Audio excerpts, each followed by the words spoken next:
జై Virat YouTube channel ప్రేక్షక మహాశీలందరికీ కూడా నమస్కారం. విరాట్ పద విఖ్యాతం సిద్ధానంద ప్రదాయకం కాలజ్ఞాన ప్రవక్తారం శ్రీ వీరబ్రహ్మ గురుం భజే. ఆ వీరబ్రహ్మేంద్ర స్వామి వారి ఆశీస్సులు మనందరికీ ఉండాలని ఎల్లవేళలా మనస్ఫూర్తిగా కోరుకుంటూ, జగద్గురు శ్రీమద్ విరాట్ పోతులూరు వీరబ్రహ్మేంద్ర స్వాముల వారి ఆరాధన గురు పూజా మహోత్సవములు శ్రీ విశ్వావసనామ సంవత్సరం అనగా 2025లో ఎప్పుడు రాబోతున్నాయి, దీనికి సంబంధించినటువంటి దీక్షలు ఎప్పటి నుండి మనం ప్రారంభించాలి, ఎలా దీక్ష తీసుకోవాలి, ఎలా దీక్షను విరమించాలి, దీక్షలో ఉన్నప్పుడు వారు పాటించవలసినటువంటి నియమ నిబంధనలు ఏమిటి, ఇలా అన్ని విషయాలు ఈ వీడియోలో మనం పూర్తిగా తెలుసుకోబోతున్నాము. వీడియోను ప్రతి ఒక్కరూ సేవ్ చేసుకోండి, భక్తులందరికీ కూడా ఈ వీడియోను షేర్ చేయండి. ఇక మనం విషయంలోకి వస్తే, వైశాఖ శుద్ధ దశమి నాడు శ్రీ వీరబ్రహ్మేంద్ర స్వాముల వారి ఆరాధన గురు పూజా మహోత్సవములు జరుపుకుంటాము. ఈసారి మనకు మే 7వ తారీఖున వైశాఖ శుద్ధ దశమి వచ్చింది. కావున మే 7వ తారీఖు శ్రీ ఆ స్వాముల వారి ఆరాధన గురు పూజా మహోత్సవములు మనకు ప్రముఖమైనటువంటి, అంటే శ్రీ వీరబ్రహ్మేంద్ర స్వామి క్షేత్రములలో ప్రముఖమైనటువంటి ముఖ్యమైనటువంటి క్షేత్రం ఏదైనా ఉంది అంటే అది కందిమల్లాయపల్లి శ్రీ వీరబ్రహ్మేంద్ర స్వామి వారి సజీవ సమాధి నిష్ట వహించినటువంటి కందిమల్లాయపల్లిలో ఉన్న శ్రీ వీరబ్రహ్మేంద్ర స్వాముల వారి మఠం. మన మఠంలో కూడా ఆ విధంగానే జరపబడుతూ ఉన్నాయి. కావున స్వాముల అక్కడ చెప్పినటువంటి విధి విధానాల ప్రకారం ఇప్పుడు మనకు 32 రోజులు స్వాముల వారి దీక్షలు తీసుకోవాలి అనుకునేటువంటి వారందరూ కూడా చక్కగా 32 రోజుల దీక్ష అనగా ఏప్రిల్ 6వ తారీఖు నుండి 32 రోజుల దీక్ష ప్రారంభమవుతుంది. తర్వాత 21 రోజు దీక్ష ఈ ఏప్రిల్ 17వ తారీఖు నుండి 21 రోజుల దీక్ష ప్రారంభమవుతుంది. తర్వాత 12 రోజుల దీక్ష అనగా ఏప్రిల్ 26వ తారీఖు నుండి 12 రోజుల దీక్షా కార్యక్రమాలు ప్రారంభించబడతాయి. ఈ దీక్ష తీసుకోవడానికి అర్హులు ఎవరయ్యా అంటే అందరూ అర్హులే. స్త్రీ పురుష భేదం లేకుండా ప్రతి ఒక్కరూ కూడా అన్ని వర్గముల వారు ఈ యొక్క దీక్ష తీసుకోవచ్చు. తర్వాత స్త్రీ పురుష భేదం అనేది లేదు, వారు కూడా ఈ యొక్క దీక్ష తీసుకోవచ్చు. చక్కగా శ్రీ వీరబ్రహ్మేంద్ర స్వామి వారి నామాన్ని జపిస్తూ వారు కూడా పునీతులవ్వచ్చు.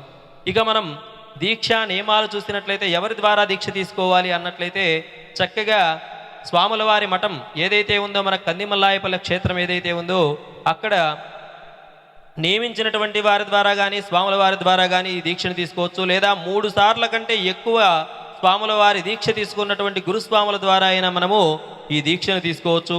ఈ దీక్షలో ఉన్నటువంటి వారు ప్రతి ఒక్కరూ కూడా ఎర్రని వస్త్రములు ధరించాలి, నుదుటని విభూతి రేఖలు, తరువాత గంధం కుంకుమను ధరించాలి ఎల్లవేళలా కూడా. తరువాత మనము ఒక మండపాన్ని ఏర్పాటు చేసుకుని, ఒక పీఠాన్ని ఏర్పాటు చేసుకుని ఆ దానిపైన ఒక నూతన వస్త్రాన్ని పరిచి బియ్యం పోసి అందులో ఓంకారాన్ని లిఖించి దానిపైన ఒక కలశాన్ని ఏర్పాటు చేసుకుని వీరబ్రహ్మేంద్ర స్వాముల వారి చిత్రపటమును ఏర్పాటు చేసుకుని ప్రతిరోజు కూడా ఉదయకాలము సాయంకాలమున స్వామివారి పూజా కార్యక్రమాలు నిర్వహిస్తూ ఉండాలి. అంతేకాకుండా స్వాముల వారి పూజ అయిపోయిన తరువాత ఓం నమో వీరబ్రహ్మణే అనేటువంటి మంత్రాన్ని ప్రతిరోజు 108 మార్ల కంటే ఎక్కువగా జపిస్తూ ఉండాలి. ఇక స్వాముల వారి దీక్షా నియమాలు చూసినట్లయితే మాల వేసుకున్నటువంటి వారిని బ్రహ్మం అని పిలవాలి. మాల వేసుకోకుండా ఉండేటువంటి వారిని, మాల ధరించినటువంటి వారు కూడా బ్రహ్మమనే సంబోధించాలి. పాదరక్షకులు లేకుండా నడుస్తూ ఉండాలి. నేలపైన కానీ చాపపైన కానీ ఏకవస్త్రాన్ని పరుచుకొని శయనిస్తూ ఉండాలి. ఆ తర్వాత బ్రహ్మచర్యాన్ని పాటిస్తూ ఉండాలి. మితముగా మాట్లాడాలి.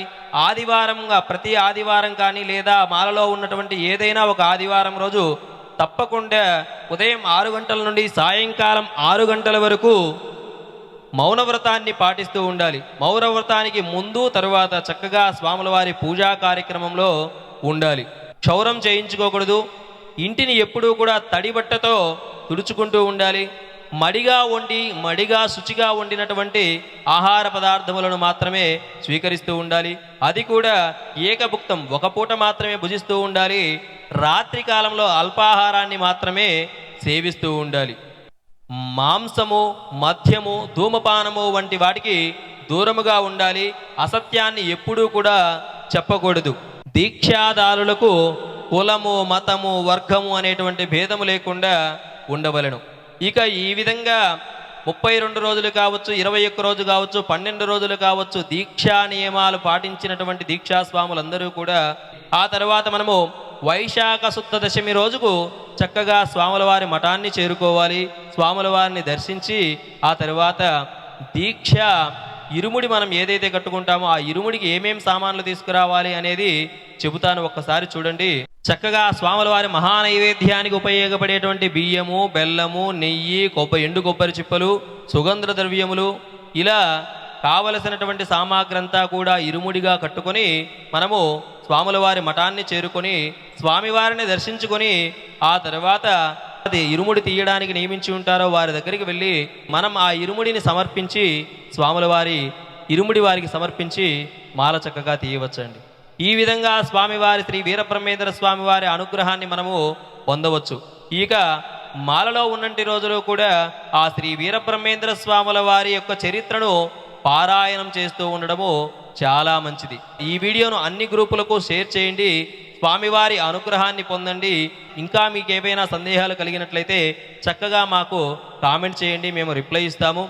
వీడియోను లైక్ చేయండి, మన జై విరాట్ ఛానల్ని తప్పకుండా సబ్స్క్రైబ్ చేయండి.